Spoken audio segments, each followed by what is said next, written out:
Ahoy there! Got Spud in the garage today. Sadly, Spud really hasn't been driven as much this last year.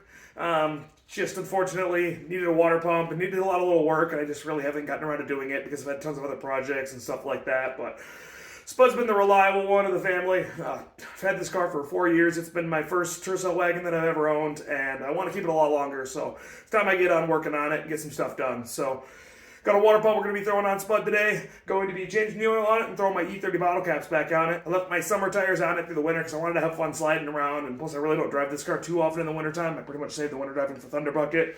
But I got to get some stuff done. We got to get this old girl back on the road and get some miles on her because I really haven't driven her a whole lot since I got Thunder Bucket. So anyway, grab yourself a cold pitch black. Let's go knock some stuff out.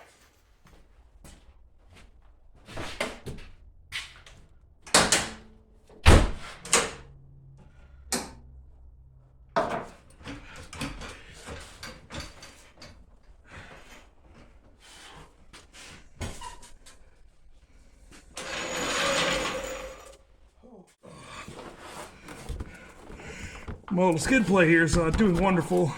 I'm going to start off with getting the oil to start draining. Let that drain a while because there's probably a lot of really old oil in there. It hasn't been changed, I think, in almost a year. So it's about time I get this done. Whew.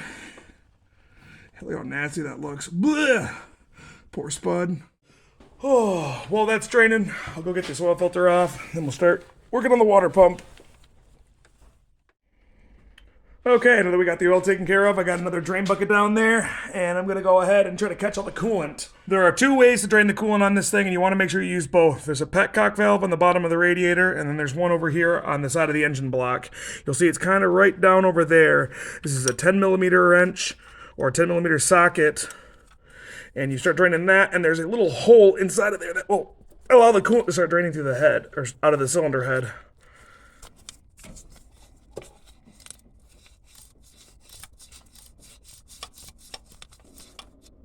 Oh, there we go. And success. I'm making it in the pan. Win. Now that's going to drain all the coolant out of the block. While the block is draining out, we're going to go ahead and turn the little petcock valve at the bottom of the radiator here. Normally there'll be like a little rubber hose that'll kind of run to the bottom, but mine either fell off or I didn't get it or whatever. So it don't matter either way. Drain pan underneath it. So let's go ahead and pop this off.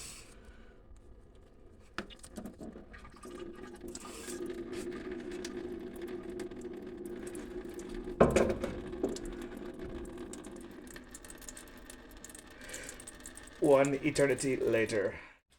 Alright, well, the coolant's been draining for quite a while now, so I'm going to assume plenty enough is drained out of here, enough at least to pull the water pump. I mean, the water pump's fairly high up, so we'll go ahead and snug this thing back up, just so I don't forget, and then have coolant pour everywhere like a moron. So, before we go take a tension off this belt right here, I do want to loosen up all the bolts that hold the water pump pulley in place. That way I don't have to try to fight them while there's no belt tension on it. So, we'll at least break these free.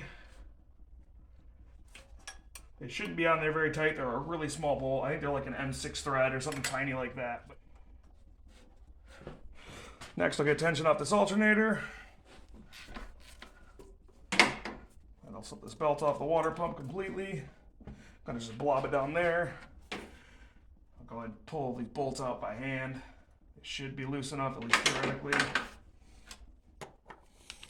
Okay, next we're going to pull off this timing cover. I'm pretty sure a lot of my bolts are broken on my timing cover, but oh well.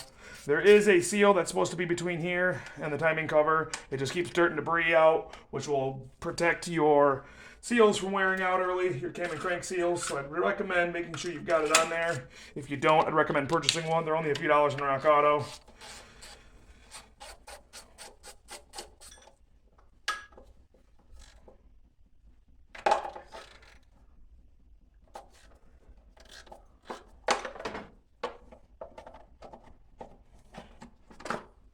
There we go. Now, next up, we're going to start pulling the water pump bolts out. First, we got to get this little pulley off of here, which sometimes can be a little bit corroded on. We'll try a few methods to get her knocking off. Go ahead and get this pulley off now. I'm going to spray a little bit of penetrating oil. Oh. Completely missed this time. Okay, let's just miss anyway. Spray a little on there. Might be not a bad idea to spray a little bit on the backside, but I don't think this is going to need a whole lot to come off. It's already loosening up. Hey, look at that. You can see it'll probably get a little bit corroded on the backside depending on how long yours has been on. Like I said earlier, this has only been on a couple years, so it's not too bad. Oh boy. But I am going to kind of wire wheel this down a little bit, maybe put a little bit of anti-seize or something like that on the back of it, just in case I ever got to do this again. So next up, let's pull the water pump out. There is 7 bolts that hold this on. Most of these should be 10 millimeters. Yeah.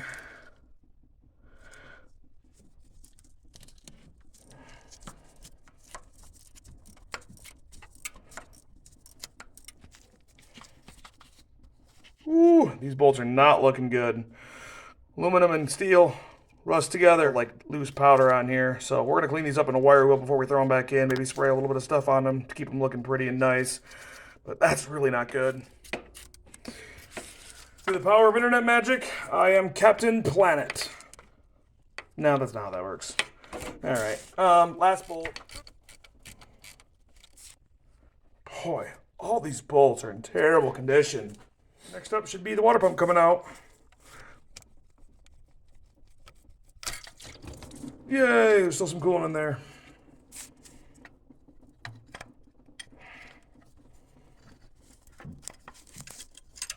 Oh, if you're not having any other leaks or any other issues, it'd be a good time now to just clean the water pump gasket surface off, slap a new water pump on it, and send it on its way.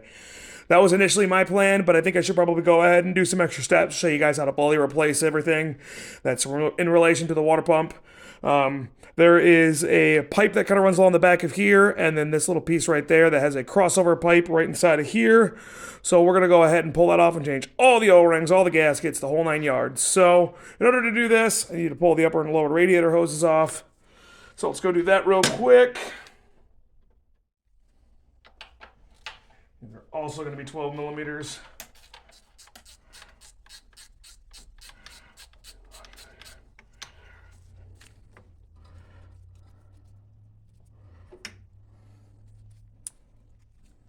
All right, now that this thing's all loose right here, we got to go back. There's going to be a couple of bolts that hold it to the, whoa, sorry. Now that we got this loose right here, we're going to go ahead and pull a couple of bolts out, and then there's going to be one more hose that runs over to the back of the, I think it was the heater core. We're going to go and pull that hose off, and then we can go ahead and take this whole thing out of here. So, the hose is going to lead to the back of that crossover pipe. Is going to be this hose right there. Now, this is going to be the one you want to pop out. It kind of runs along the back side right there, under the exhaust manifold. So I'm going to go pop that out right now, and we'll get moving forward. Okay, so now we got all the heater outlet pipe off. There's going to be a couple of bolts back here. Again, this isn't really fully necessary to pull all the way off, but this thing's, it's looking pretty crusty, so I'm going to go ahead and just change it out. I got a nicer one right here that's off of 4A I bought. I'm going to put that on there. But there's 2 bolts that kind of go back in there. You can probably pop those off and get this off without actually fighting this bolt in the back. It was kind of a pain to get this bolt off back here. It was a 12 millimeter, if I remember correctly. And yeah, it just wasn't fun. But this is one of those times that while you're in there, it's good to change the thermostat, good to change all these O-rings out. These O-rings tend to leak. They're just a small little tiny O-ring that runs inside of here. I mean, look at all this dirt that build up. So while I'm in here, I'm going to go ahead and pop these bolts out. Change this crossover pipe out for another one.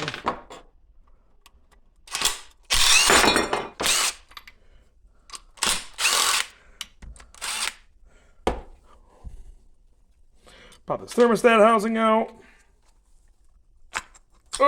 There we go. So it's kind of one of those times while you're in there, it's worth changing some stuff out. The thermostat's one of them, unless you know it's relatively new or nice. This is a ASIN one. I would recommend running ASIN or OEM only. Do not run any sort of aftermarket cheap ones. Believe me, they're garbage. It's not worth the $3 that they're cost. If you want to cut corners and save cost, I totally get that. Buy non-mixed coolant and buy some distilled water and mix it that way. That'll be about the cost savings right there when you're refilling this. So I would strongly recommend an OEM or ASIN or good quality thermostat because the cheap ones suck. Anyway, now that I got my little rant out of the way, let's go ahead and get all these gaskets all cleaned up really nicely.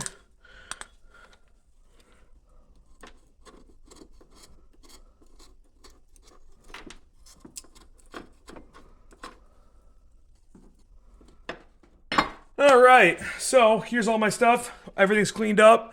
I cleaned it all off, slowly scraped away all the old gasket material, hit some sanding paper on all the gasket surfaces, try to make sure they're as smooth as possible. The pipe is going to want to go off kind of facing towards the right when we bolt it down on there. So I'm going to go ahead and take a little RTV, slap it on all these gaskets. This isn't necessarily a necessity, but with all these old aluminum surfaces that are probably pretty well corroded up over the years, it's not a bad idea to add a little bit. I'm probably adding more than you really need, but I'm just slathering it over the gasket surface on both sides. I don't want to goop it onto it too much. And now I'm going to throw this on there. This should be studs, but the studs backed out, so we're just going to go ahead and take the nuts, throw the nuts back on.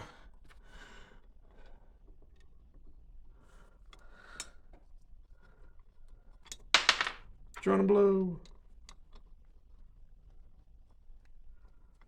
All right.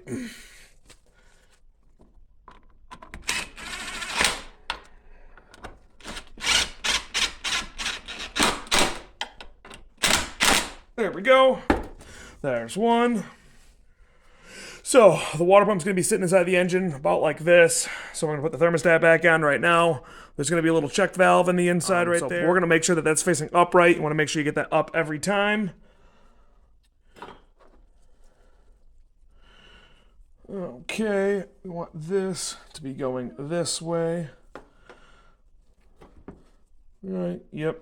Now this surface is a little bit pitted up, but they do sell a replacement of these in Rock Auto, but with a little bit of RTV, it should be okay.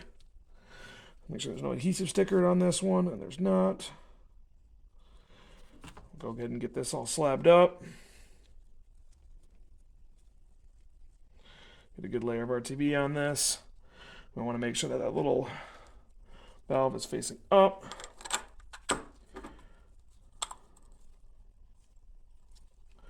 Put that gasket. I'll put that gasket on top of here.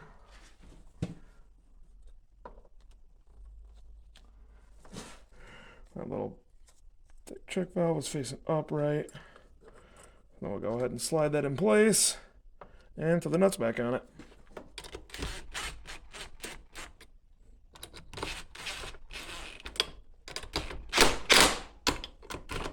Now, as for these little O-rings of this crossover tube, I got these in a cylinder head gasket kit that was on clearance on Rock Auto. You can buy an O-ring kit from like Harbor Freight or anything like that, and they'll have a bunch of these in here, one of those like AC O-ring kits or just regular O-ring kits. Those should work just fine. I've used those on many other vehicles in the past and not had any issues. It's a good idea to like silicone lube these up or take some white lithium or some sort of lubrication and apply it to this O-ring to help it slide in place, keep it from rolling over. I'm going to put just this bottom one in right now, put the upper O-ring on, but we're not going to put it onto the housing yet until everything's bolted in place in the car, because we got that top piece that needs to bolt back in here. So, I think this thing's all pretty well resealed. We got a nice thermostat, all the gaskets are in there, down and drying. So, for now, let's let the RTV dry and get this thing bolted up to the block again. So on the block right here, there's a tiny little O-ring, and that is what goes and holds the water pump to the engine block. It's a good idea to change this out while you're in here. I would not recommend attempting to reuse this O-ring. These are usually pretty well dried out, unless you just had this apart a few weeks ago. I'll do the same thing again, clean this off.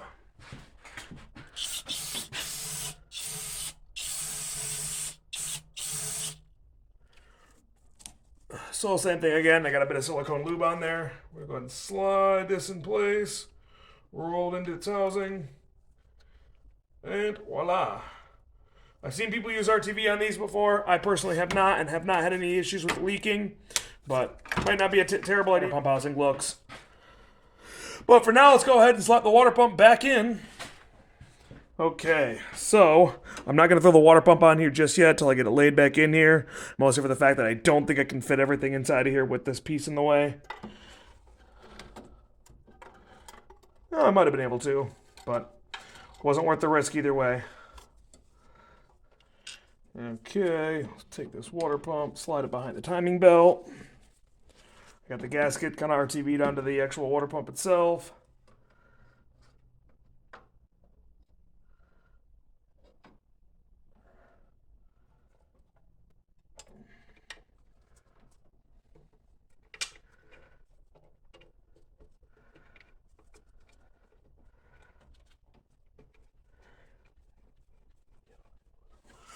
I'm getting these 3 bigger bolts in first. There's one on the top, one on the right side, and one at the bottom.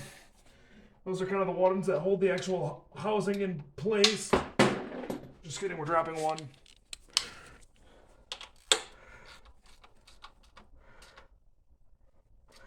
Three snug. Okay, that's going to snug everything up. Water pump housing to the engine block wise. Now we're going to go ahead and throw the rest of the small bolts in. These are all the 10 millimeters that go around here. Up here.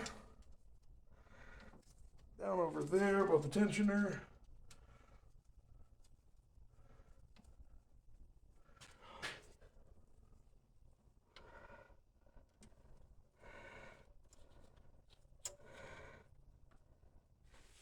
Reinstalled that. I did replace the O-ring on it while I was in there. Kind of one of those things that not really necessary, but might as well just do things while I'm here. I'll get this bolt on the very far left right there, hook back up to the engine dipstick tube.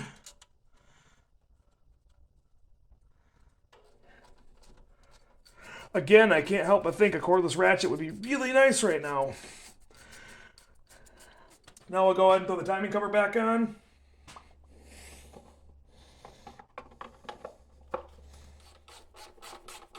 Now we'll go ahead and get the crossover pipe put back on. I've got the bottom of this lubed up, a little probably overkill.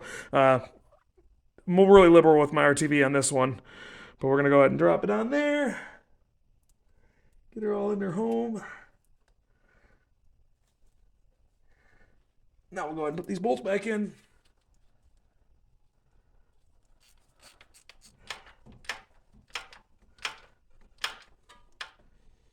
Now we'll use some internet magic to get everything else buttoned up. So, we're going to let the RTV cure for a few hours. While we're waiting for the RTV to cure, I'm going to go ahead and sauce this up with oil.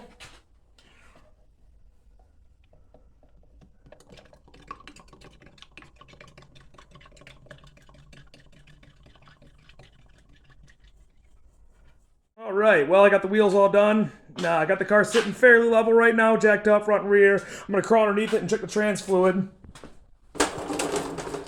Now, I'd recommend you guys check this minimum of once a year. More if you know your trans is a bit leaking, like most of these things are. Fill plug is... There's actually multiple fill plugs on here, but this one is the one that is actually the true fill plug right here. I do have a video on how to do a drain and refill if you guys are interested, but this is the fill plug right here, or one of the fill plugs I should say. I'm going to pop it out and just make sure that there is actually fluid on coming out of this. This is a 24 millimeter plug. There we go. Let's see what we get coming out of here, if there's anything coming out.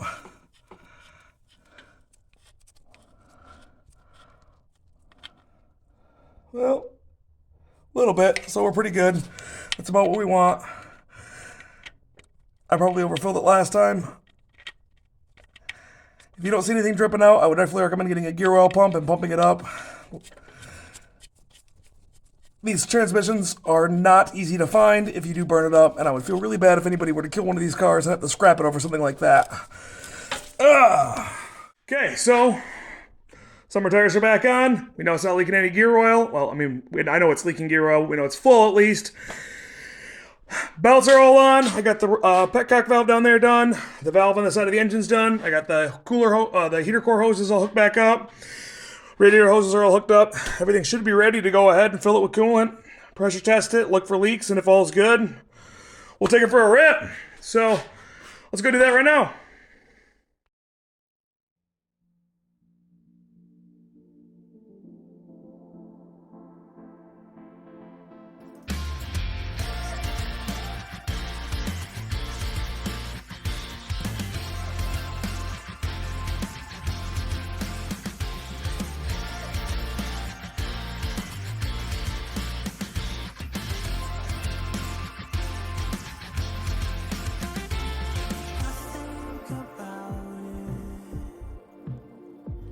Just think about it.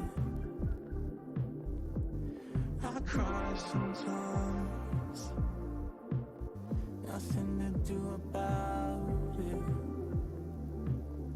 So the timing chase through me, on my mind for just a second. Feel it all then, I feel nothing, just my mind in endless gravity. I think I heard myself 1,000 times. It says it's not.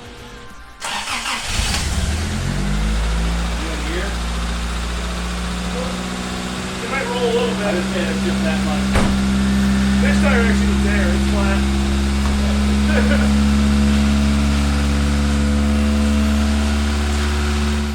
All right, well, everything's officially complete. Went for a quick test drive. No coolant leaks. Thermostat's opening. Happy days.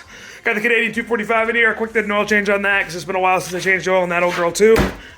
I really think that's going to do it for me for today. If you guys have any questions, any comments, any concerns, anything you'd like to know, just leave a note in the word spot and I'll happily help you out as any way I can. Yeah, not too bad. A pretty easy job. Thankfully, these cars being longitudinally mounted are pretty easy to take care of. But yeah, appreciate you guys watching. I'll catch you guys in the next one. Adios.